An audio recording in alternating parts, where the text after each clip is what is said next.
Welcome to the Money Pig Podcast, brought to you by Goodwin Investment Advisory, where our mission is to lead people to financial peace, independence, and generosity. I'm your host, Reid Trego, and today on the show, I am joined by certified financial planner professional Justin Pitcock from right here at GIA, and we're going to discuss a very easy topic today, pensions. How hard could it be? Justin, thanks for coming. Thanks for having me. Man, it's good to have you here. You are a very, very smart guy. And so I love to be able to talk to smart people and learn about complex things. But just remember, you have to keep it very simple for me. I'll do my best. So the big question today, we want to talk just briefly here, is about pensions. People call us and they say, hey, what do I do? Do I take the lump sum payment when they're ready to retire? Or do I take that monthly annuitized payment? Yep. Thank you very much. So why is that always such a hard question to answer? There's too many variables. Mm-hmm. One, I mean, you don't know how long you're going to live. That seems like a key one. Yes. So if we could like pin down our expiration date within maybe like a couple months, it'd make the math a little bit easier. It would make the math more certain. Okay, that's for sure. So that's kind of a big one. Oh yeah. Yep. And then there's normally a lot of options. Okay. With the pension, if you annuitize it, you could do joint survivor. There's normally like 50% benefit for the survivor, 75, 100%. So there's all these different options. We have to figure out, okay, mathematically, which one's the best. And that's actually the easier part. Knowing like what meets your goals and the rest of your situation. That's the hard part to evaluate. Okay, so let's back up and dig in just a little bit, because I looked at one of these statements the other day with a client, and I had assistants in the room because this is an advanced maneuver, as I consider it. So there were literally lines at the bottom, and it would be like, if you did 5 years, here's how much it would be. 10 years, this is what it would be. If you got this money, 10 years certain plus the rest of your life, here's what it would be. If you got a certain amount of money for a few years and then you passed away and your spouse got the rest, here's what it would be. It's so many crazy numbers. And then the last one is like, but if you just want the money right now, we'll give you $350,000 Here's the lump sum. So kind of the first step there is thinking through what your goals are. What are your other resources? Do you have a legacy goal? Do you want to leave a financial legacy to your kids? With a pension, I mean, you could do joint survivor with one of your kids. That is normally not the best option because you don't want to leave your spouse high and dry. So one of the common reasons that somebody does roll out a pension to an IRA is because they want to leave a financial legacy to their kids. Got it. And then, say they've already got plenty of investments and they don't care about leaving money to their kids or they don't have kids.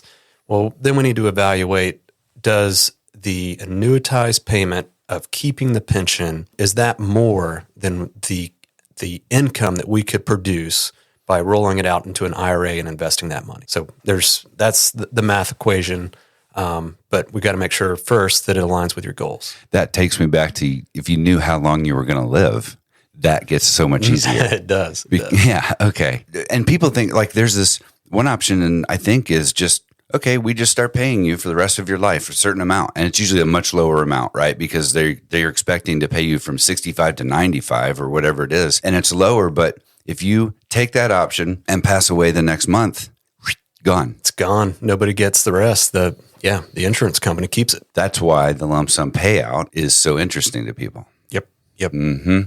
This is helping. You're doing a great job.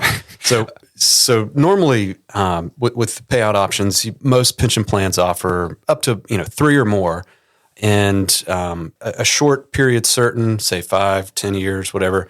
That's generally like your highest payout, and then it's like single life. As long as you live, that's like your next highest payment. And then you go down from there. If you add a joint survivor, or if you add like a longer 20 or 30 year period certain, you're going to have a lower monthly amount if you annuitize it. Thank you. That is fantastic, because for whatever reason, this because I meet with clients too. And pensions, when I see that word, it's my kryptonite. And I run in fear, and then I call you in to help. So this has been very helpful. And it is, What's interesting is most people have this option once in their life, if they have a pension at all, but they have this option once in their life. We get to do this a few times a month with people. We're working on one tomorrow or later on today. Actually. Exactly. Right. So when we sit down with somebody, we're like, okay, well, how much of your retirement income do you need? Do you just need $20,000 a year, or do you need it to be $90,000 a year? Because one of those options in that pension is probably going to pay that. Just the 90 is going to go a much shorter period of time. Right. That might be the lump sum rollout. Yeah, that's right. That's right. And then how much are you receiving in Social Security? So that's, again, how much of your retirement income does this need to make up? And do you want an asset to leave to your heirs or a charity? Yeah, again, absolutely. Like you talk about legacy goals. Absolutely. Yeah. It's not just your kids. It's church, charity. You can actually set up an endowment for yourself. That could be another podcast, but you could create a legacy that goes on potentially for forever. Mm-hmm. And so, you want to think about those things. You just don't know how long you're going to live. So if you keep it as the pension, annuitize it, and something happens to you, well, then that money's gone. Yeah. And if you're listening to this and you're thinking, well, I just need to call them to help me figure out the right answer. It's not that easy because it's not a multiple choice right answer. You have multiple choices, but it's the right answer for you and your situation according to all these variables. It's left brain and right brain. We got to do the math and we got to match it with your goals. That's right. That's right. And it's interesting. As financial advisors, we manage and rebalance portfolios. We can do math. A lot of people out there can do math on pensions. This is not that hard. It's complex. It's not that hard. But the real value in hiring an investment advisory is these types of planning conversations. We have to know our clients. We have to know their goals, what their struggles are, what their family situation, their career situation looks like. We have to know them in order to really help make good decisions that meet their values, because all these conversations are so personal and unique to each individual. Yep. We gotta put together the whole picture: Social Security, other income sources, maybe from rental properties, other investments. We got to put together the whole picture and figure out what's going to work best for you. Awesome. Justin, thanks for clearing that up for us. Yeah, man. Happy to. See you next time. Thanks. The Money Pig podcast is hosted by Reid Trego. Goodwin Investment Advisory is a registered investment advisory firm regulated by the Securities and Exchange Commission in accordance and compliance with security laws and regulations. Goodwin Investment Advisory does not render or offer to render personalized investment or tax advice through the Money Pig podcast. The information provided is for informational purposes only and does not constitute financial, tax, investment, or legal advice.